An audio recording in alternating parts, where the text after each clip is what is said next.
What's poppin', investors? It is December 2nd, 2022. And after I review all the positions in the account, I want to talk briefly about Apple's 30% fees and some of the questionable bets that I've placed and how horrible I am at short-term trading. So let's go into the account. I'm sitting at 181,659 at the moment, about $1,500 up on the day. We're going to do a relative performance comparison in a second, but first, before I do all that, we're going to scroll through all the positions in the account, so you can feel free to pause at any player. Feel free to pause at any time to try to figure out the exact position. All the information is contained within this little box here. So I'm going to be talking about this one in a minute. Here are the equities: Apple with 700 shares, royalty income 440, Main Street 957, Paramount 1200, Smith & Wesson 8,500. Pretty big day for Smith & Wesson today. Let's take a look at that position a little bit more in depth, shall we? If you can see here, I actually have 85 calls sold against the position at $12.50. The stock has almost reached that level, which means that if it reaches and surpasses 12.50 by December 16th, I will be selling the entirety of my position, which is going to be over $105,000.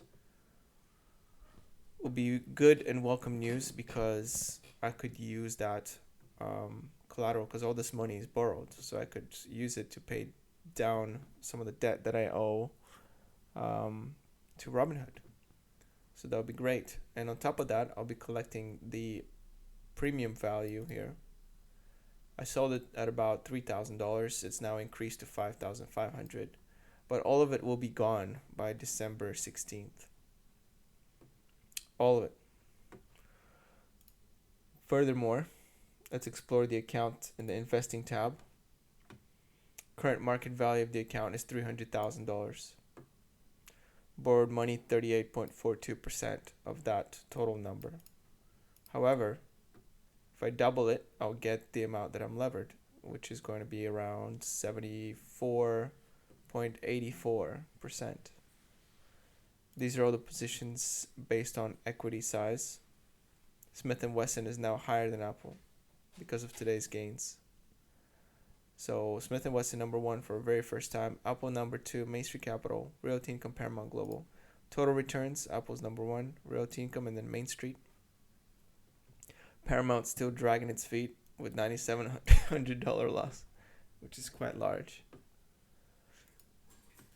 Let's do a relative comparison. 1 day, 0.79 in the green. 1 week, 3.54.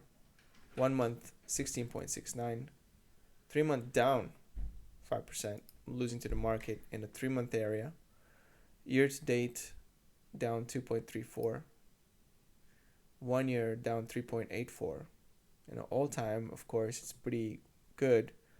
I started investing in August 28th, 2018. So we can subtract 3.63% from this, and we'll get about 148% gain or so.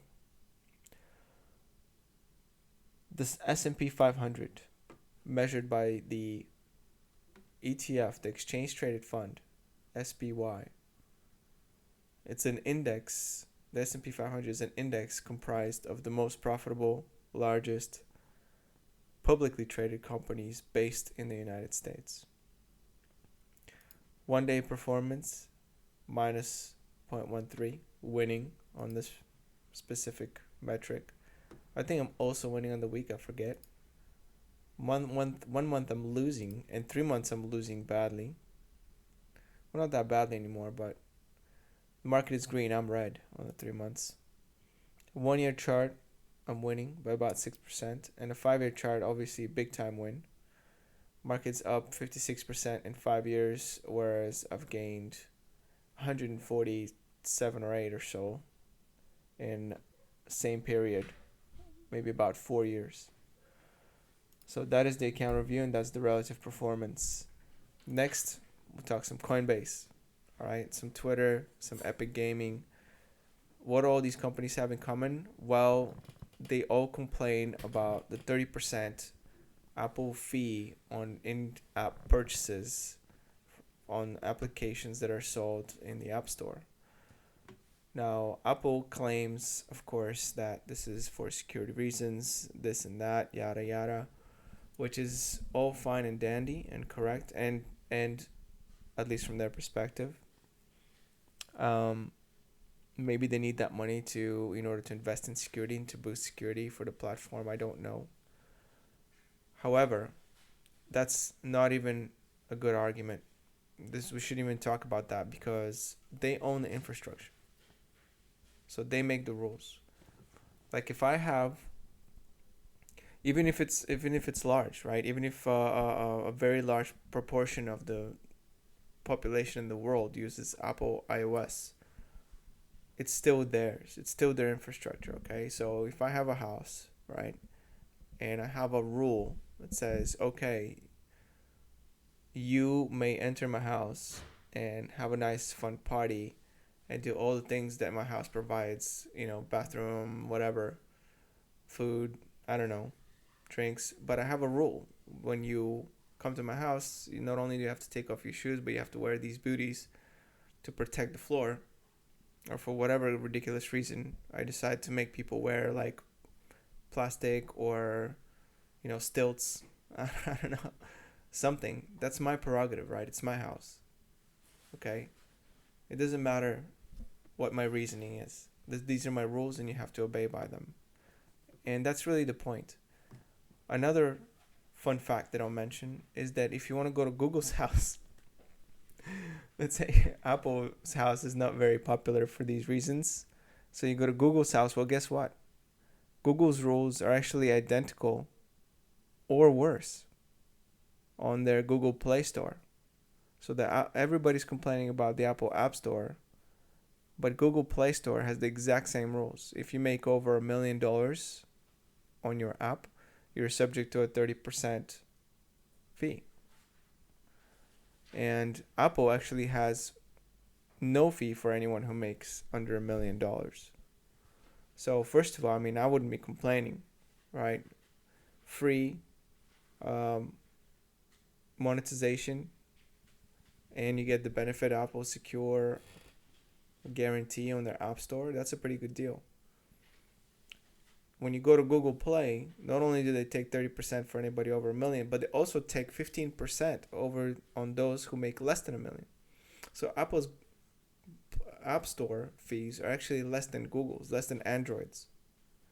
Now, if Android and Apple both think that there should be fee associated with this in order to sustain the infrastructure, then they probably know best. They built it. So what other choices really are out there? If Twitter or Epic Gaming or Coinbase want to use some kind of other iOS or some other operating system, they can try the Windows Phone or Blackberries if that still exists, or maybe they can make some Linux phone or something that has a store that doesn't charge any fees. That's fine. That's their prerogative. They can do that. But the two established infrastructures are the Apple Store and the Google Play Store, and they both have similar fees. So I think it's a little bit ingenuine. No, is that a word? Not genuine. Disingenuous for people to criticize only Apple instead of Apple and Android, basically the entire mobile infrastructure out there. So those are my thoughts on the issue. Number one, they shouldn't be complaining. They're made millions and billions off of the ability to sell their apps on these platforms. And number two, we need to be fair about this criticism and make sure that we're not leaving Android out of it. So Google is just as big a player, in fact, a bigger player than I think the Apple Store when it comes to this. What are your thoughts on the issue? I'm really curious to hear you guys' thoughts. Also, let me know how your day went. with the markets. It was a bit of a mixed bag. The market was down a little bit, but there's definitely a lot of gyration and volatility throughout the day. So I'm curious to know how y'all did and what your opinion is on the whole Apple 30% fee and Google Play 30% fee situation. All right, that's it for now. Peace out.